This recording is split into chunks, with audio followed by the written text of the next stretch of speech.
Hello, everyone. On the first two parts, you met Shara, Sarah, and Shala, both sisters, but they got a brother. And this is who we're going to talk about now. Saul was halfway to his bug out location. And it's up a steep hill and on a ledge that was almost impossible to reach. You had to be an expert climber just to make it there.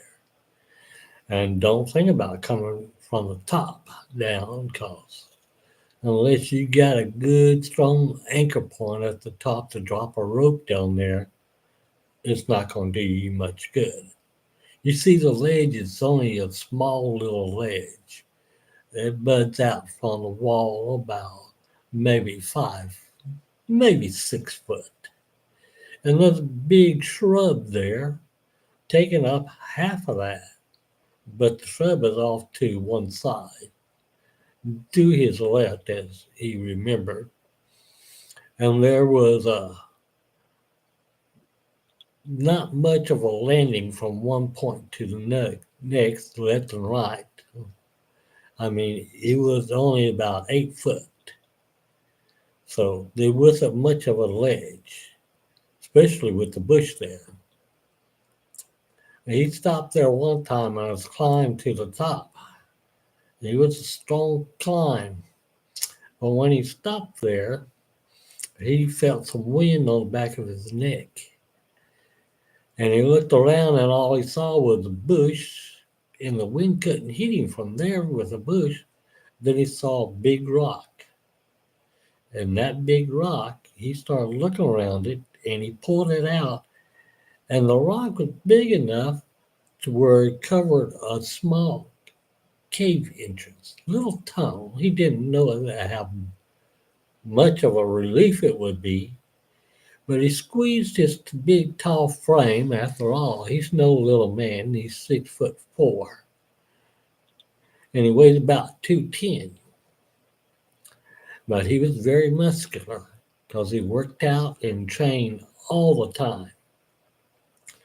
But he got into the little hole where the rock was at, and he didn't go more than about 10 foot in till it opened up to a large cavern. And that happened sometime with a shell rock opening up, but you didn't go into a cave that was made of shell. But this was made of shell. This is made of some type of stone, granite of some kind, because there was crystals and stuff like that, quartz all around. And when he first went in there, he opened up his lamp light, headlight, and he could see it's a pretty big cave. Not big enough for what he wanted to do, but he was climbing up about 3 o'clock that morning, the day after everything stopped. He knew that that was the place where his bug out session was going to be. You see, that night he had been on the CB radio, kind of talked to his friends all around different places. He had some up in Alberta, Canada. He had some down in Mexico. He has one over in New Zealand, and he has one down in Australia. But he had people that he talked to pretty regular on his ham radio, not regular CB radio. He got lots of different stations on that thing. But he was on there about 11:30 in the night when everything just went silent. He thought it was just a power outage around After all, that happened sometime around Denver and Boulder, especially Boulder where he was living at. Get a strong wind come through, could blow the power off there. But no, it wasn't more than 10 or 15 minutes later. He started hearing gunshots, gunfire. And he was already in his basement, but he had another secret room in his basement. But before he went in there, he put a little lever down. This was all hydraulic, so when he pulled it down, it started happening. The hydraulics on it opened up and let steel shutters come down across the windows. You didn't have to worry about the door. The door was still as it was. And in his little split level ranch, all the windows were sealed up tight with those shutters coming down, and they were steel. They weren't aluminum, so they could take it around. And even though he had a chimney on the top of his roof, it was just a false thing. It was just for look. He didn't have a heater there, but he had a couple little pipes in it that he used for breathing and things. And that's what he used down in his second part of his basement. Because, see, he built a staircase, hidden one, going down quite a few feet. And as he measured it off to begin with, it was 20 feet down. Lots of dirt and rock he had to haul out when he built that. But down there, he had made a little bit of a room where he stored his guns, ammos, and all the things that he would need for a bug out. Because if something happened, like it just did, he had always planned on it. He worried about his sisters because they didn't do it. His parents had always been the ones to say, you need to learn to take care of yourself. And that's what he did. His sisters, even though they're good, one over there towards London and the other one down there in South Texas, he worried about them because he didn't know what was going to happen to him if something happened. But he just knew he had to get out from there. But before he got out to his basement and then down there, he started hearing the explosion. Things going off around there. And he could just imagine what that was. He had no idea about the severity or the danger that the world was in right at that moment. And at that moment, he worried about his sister Shyla because he knew that he needed to talk to her, but his phone was down and stuff. And he needed to find out if it was happening with her too. Because then that would tell him if it was just a localized thing or if it was an EMP going off or if it was a national something. She would know that before anybody else. Because after all, she was one of those translators over there working with the United Nations. He knew that. But when he got down to his lower level, there was still no lights there.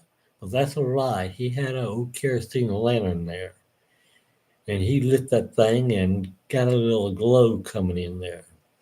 He turned back and made sure that the upstairs basement door was closed and nobody could find him. After all, you had to know where to push and how to push just to unclick it, let alone trying to open it, because the door itself weighed about 800 pounds.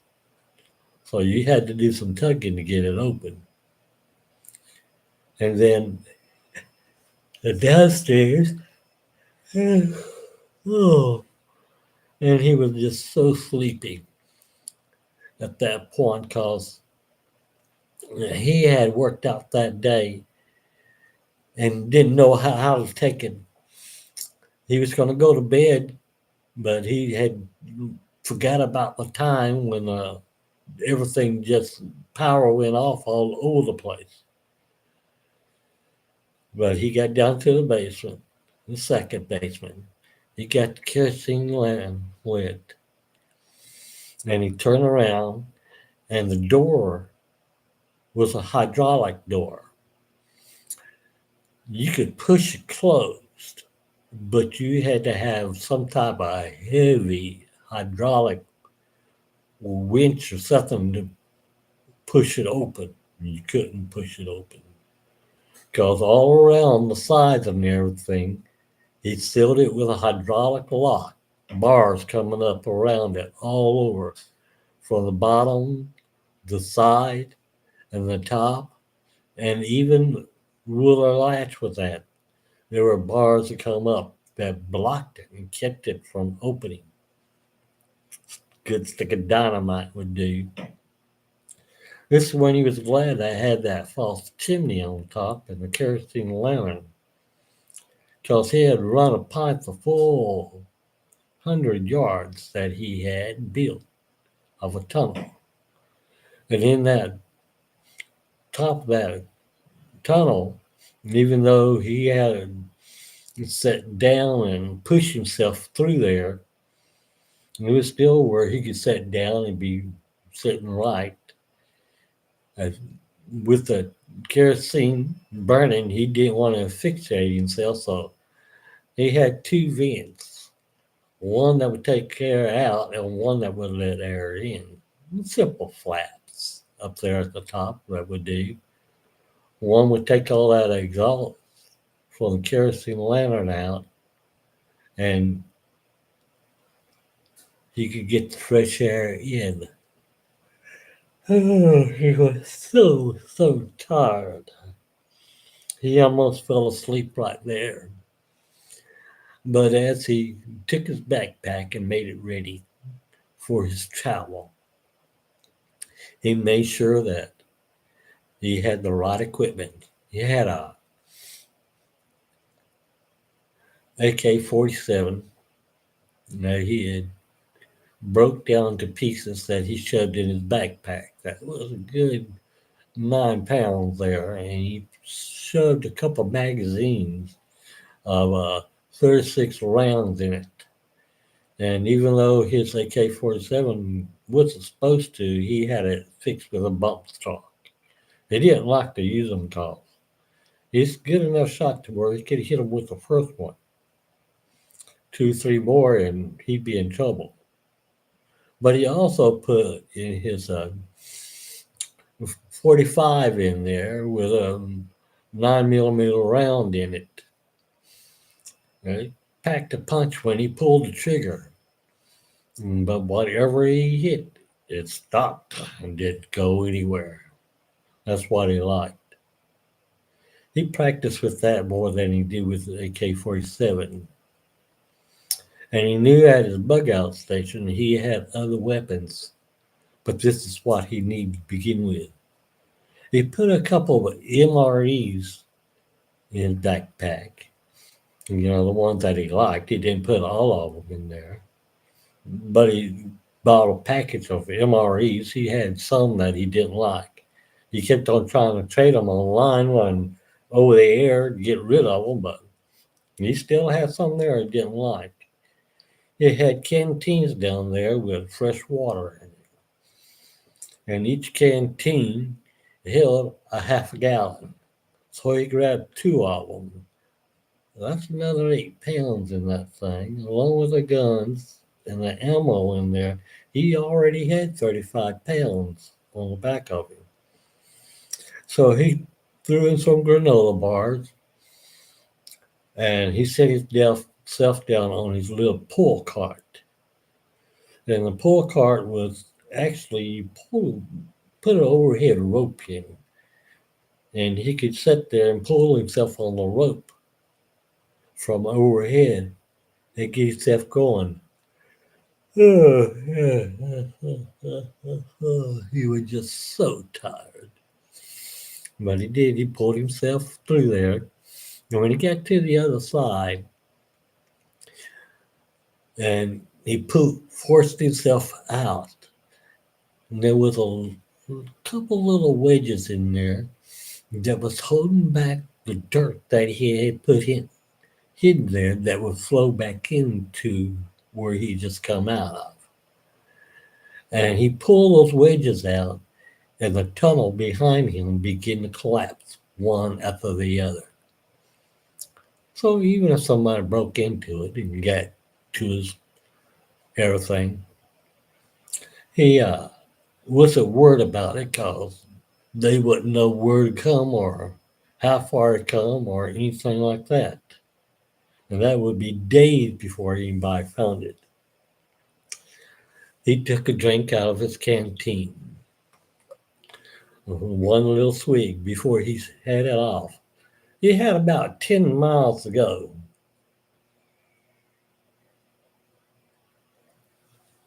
What was really bad is the last 100 yards was up the face of a cliff where he had to pull himself up. But he thought along the way, I can rest some, get a couple shut eye because I know I can make that 10 hours in just about 3 hours. And it's 1 o'clock. So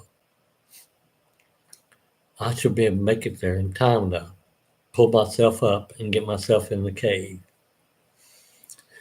That's my first bug out location. And he was thinking along the way to take his phone with him. Because even though he had a full charge and he couldn't use it, he may need to use it later on to call his sisters to find out how they were.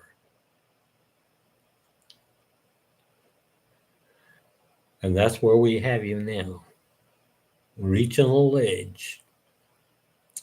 He sat there. Oh, he was so tired. He'd be glad to get in there and get some sleep. Oh, wow. Oh. He pulled a rock from the cave, and he had fixed it on a piece of cloth. And he took and scooted himself in and got himself in. Then he turned around and went back after he had lit a candle in there to where he could see him go. And he pulled on the cloth, and the rock slid right back to where he was at. Within a couple of days, no one would even know that he was up there or had been there. That's the whole point. He had to make his plans to which way he was going to go for a second bug out location. But that was coming later. For now, he just worried about his sisters, how they were doing, and what was going on with them. Meanwhile, Shylock had found the sat phone. It's called a sat phone because it connects directly to a satellite. She punched the codes into it, and she was able to have an uplink to the satellite. Now, whatever had hit the Earth seemed to affect the satellites a little bit, but not that much. A little like they had lost power for a little bit, but they come back on. You see, the power they have, you have to be different type of grounding than what the Earth uses. The Earth uses the Earth itself. Up there is totally different. And so when she got into the first satellite, the first thing she did was reset the codes in it to make it a password that only she would know. And there were 17 others that she had to go around. You see, they didn't work like others regular satellites or radio transmissions or phone transmissions. They linked straight to straight line. And this is what she had to do. Go to each and every one of them and reset the password so nobody could get in. She had to command to open them up to the digital channels to where she could reset the passwords. And that was the first thing she did. And then she went back downstairs into a little room where there were maps. You see, you came up into the little control room where she was at, and she got the information. But you went downstairs, and there was another control room down the backside of the stairs.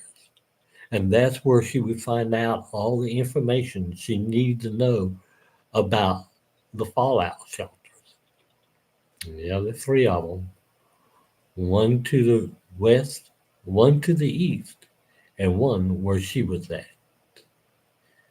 She had made it possible for her to be totally in control of all phones and telecommunications. Everybody was locked out, and she couldn't do nothing about the transmission towers, but she could do something about which ones was up and which ones she could connect to. So it's going to take a little bit for her to find her brother and sisters. She wasn't worried much about her brother because she knew that he would take care of himself. But her sister, the one in Texas, she didn't know about. She was going to worry about her. Her brother, though, was 6'4", 210, black hair, and the deepest blue eyes that can melt the heart of anybody. And that oval face with those Greek cheeks, and not very pointed, but somewhat pointed chiseled nose. Yeah, Saul had all the women swooning for him, but he was like her, and like her sister. He's gonna wait till he had the money to be able to settle down before he had a child. Right now was not the time for him or her. Or Sarah at that point. She spoke out loud.